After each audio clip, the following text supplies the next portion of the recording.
So I made my framework work with 3D. Oopsies. Hey everyone, it's nice to see you all again. I wanted to make videos each 2 weeks, but had some stuff in real life to take care of, so I'm really sorry about the wait. Let's get this video started. As you remember, the framework looked like this. So, how did we get from this to 3D? I'll try to summarize this, as documenting it with too many details could make for a very long and complicated video. Before I forget, you can switch between 2D and 3D maps in the game, so there are going to be 2D segments too, so don't worry about those. When I was working with the 2D stuff, I wanted to add some basic 3D into the mix. I was going to do some custom false 3D, using 2D images projecting in a sort of 3D space. Because I made the maps using a data matrix, I could translate the maps into a perspective constructor. This means that the game reads a small matrix, then constructs the view into the game. So all the rooms will be the same one, but depending on their place into the matrix, you will see the walls being constructed depending on your view, direction, and where you are in the map. After doing that, I made a small false 3D object. These objects will be created when accessing the matrix. Depending on their location, they will relocate on the map and follow in a 3D perspective. So, to summarize, I had a false 3D map and false 3D objects. So, everything was ready, right? I don't think so. When I finished this, I was thinking that making everything by code was not the right approach to do this map creator. But just then, I saw a video about Doom. In that video I saw how people were making Doom with their frameworks, and I was like, I could do something like that in GameMaker. So I made it work.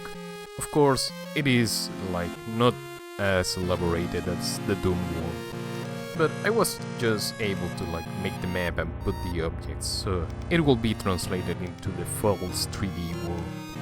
So this time everything was ready, right? I don't think so again.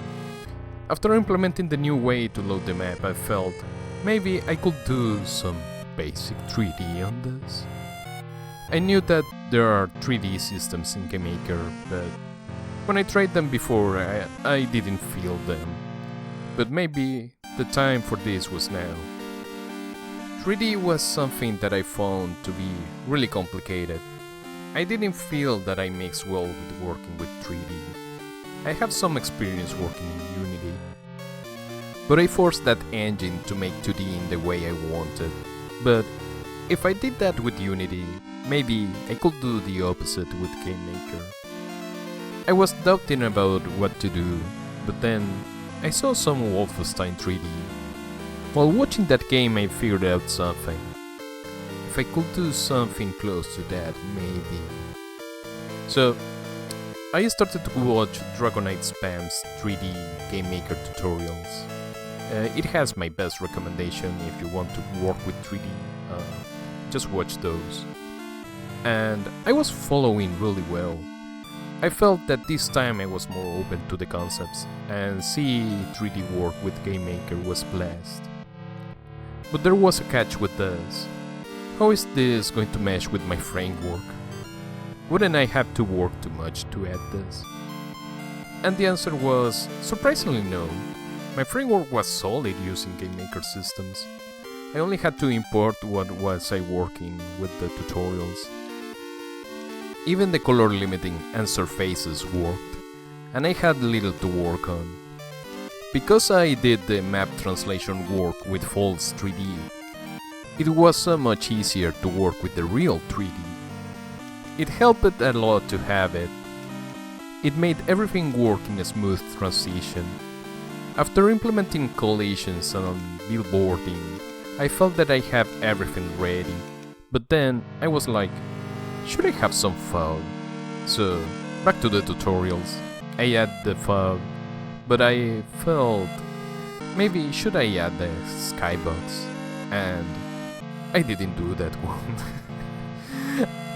After trying, I figured that it was so much better just to personalize the background depending on where the character is watching, so here it is, the final product.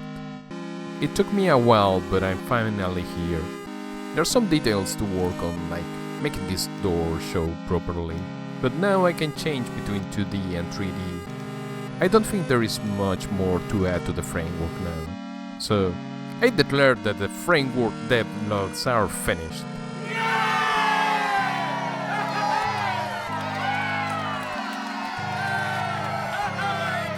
What does this mean? Well, that in the next video we're going to start development on the new retro pixel horror point and click. If you liked this video, please give it a like, subscribe and comment if you found it interesting or you want to make a question. Thank you all for watching, and I'll see you next time. Bye!